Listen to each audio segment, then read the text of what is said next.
కొన్ని వార్తలు వరుసనే చూసుకుంటూ వెళదాం. మార్చిలోగా అర్హులందరికీ 4 పథకాలు అమలు చేస్తాం. ముఖ్యమంత్రి రేవంత్ రెడ్డి గారు తెలంగాణలో చెప్పారు. సాగుకు యోగ్యంగాని భూములు 2 లక్షల ఎకరాలంటూ సర్వేలో తేలినట్లు ఒక వార్త ఇచ్చారు. ఇక్కడ రైతు భరోసా ఈ నేపథ్యంలో రేవంత్ రెడ్డి గారు ప్రకటించిన 4 పథకాలకు ఏటా 45,000 కోట్లు ఖర్చు అవుద్దట. రాష్ట్రాలపై కేంద్రం దండయాత్ర చేస్తోందని ఇప్పుడే విన్నాం. పద్మ అవార్డుల విషయంలో కూడా తెలంగాణకు అన్యాయం జరిగిందని చెప్పారు. ఇక ఏపీ విషయానికి వస్తే మహిళలకు మోసం, ఎన్నికల హామీపై తెప్ప తగలేసిన సీఎం చంద్రబాబు, ఎస్బీఐ రీసెర్చ్ నివేదిక సాక్షిగా మరోసారి వెల్లడి.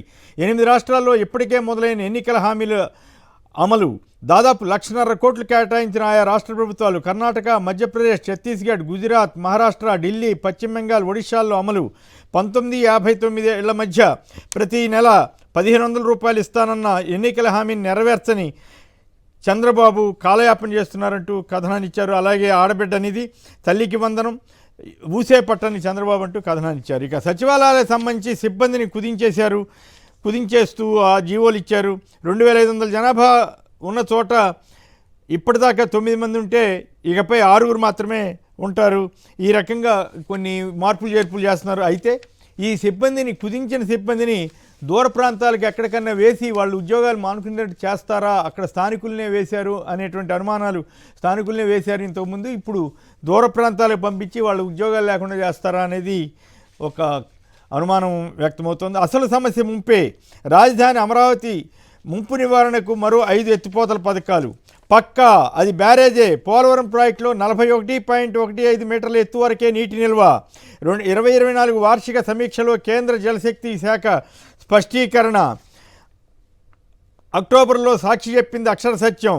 నాడు కొట్టిపడేసిన సీఎం చంద్రబాబు, మంత్రి నిమ్మల ఇప్పుడేమో 41.15కి పరిమితం చేయడం ద్వారా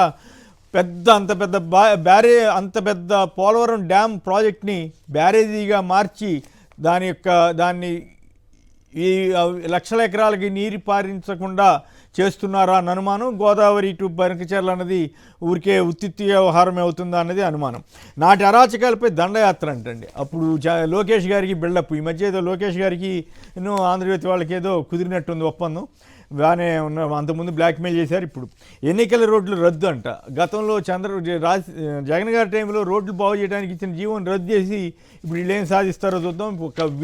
ఒక ఇమేజ్ కూడా ఉంది. ఇప్పుడు అనేక చోట్ల రోడ్లు ఎంత అధ్వానంగా ఉన్నాయో తెలియజేస్తూ ఒక ఆయన ఎవరో సోషల్ మీడియాలో వీడియో పెట్టారు. ఇక మొత్తం ఆ వీడియో కూడా ఇప్పుడు మనం చూస్తున్నాం. అలాగే రంగంలోకి బడా పుష్పాలంట. అసలు రహస్య గోడౌన్లో చాలా భారీ ఎత్తున నిండిపోయిందంట. మేము రాగానే మొత్తం అన్నీ చేసేస్తామని చెప్పారు కదా, కానీ పరిస్థితి మాత్రం యథావిధిగానే కొనసాగుతోందని అనుకోవాలి. అప్పుడు ఉన్నా లేకపోయినా అబద్ధాలు చెప్పారు. ఇప్పుడేమో ఉన్నాయో లేవో కానీ మొత్తం మీద ఏదో బిల్డప్ ఇస్తున్నారు ఈ రకంగా. ఇక సునీల్ విషయంలో ఎందుకు భయపడుతున్నారని రఘురామకృష్ణరాజు గారు అన్నారంటే అర్జెంటుగా ఆయనకి కావాల్సిన వాళ్ళందరినీ అరెస్ట్ చేయటం ఇవన్నీ చేయాలనేది వీళ్ళ డిమాండ్. అమరావతిలో భారీ స్టేడియం వస్తుందని ఆ ఎంపీ చెబుతున్నారంట. అవి తర్వాత ఫీల్డ్ అసిస్టెంట్ హత్య టీడీపీ పాపమే. ఈ ఈరన్న హత్య కేసులో వెలుగులోకి సంచలన విషయాలు. కొత్త వ్యక్తి నియమించేందుకు 3 లక్షలు తీసుకున్న టీడీపీ నేత ఉద్యోగం వదిలేయాలని 2 నెలలుగా ఈయన ఈరన్నను బెదిరించారటండి. ఈ పరిస్థితి మరి ఆంధ్రప్రదేశ్లో విధ్వంసం, హత్యలు ఇవన్నీ జరుగుతున్నాయి. ఇప్పుడే మనం చూసాం నారాయణ కాలేజీకి సంబంధించి ఒక విద్యార్థిని ఈ తల్లి ఎట్లా రోధించిందో. మరి 3 డిగ్రీ విద్యార్థులు అదృశ్యమయ్యారంట ధర్మవరంలో.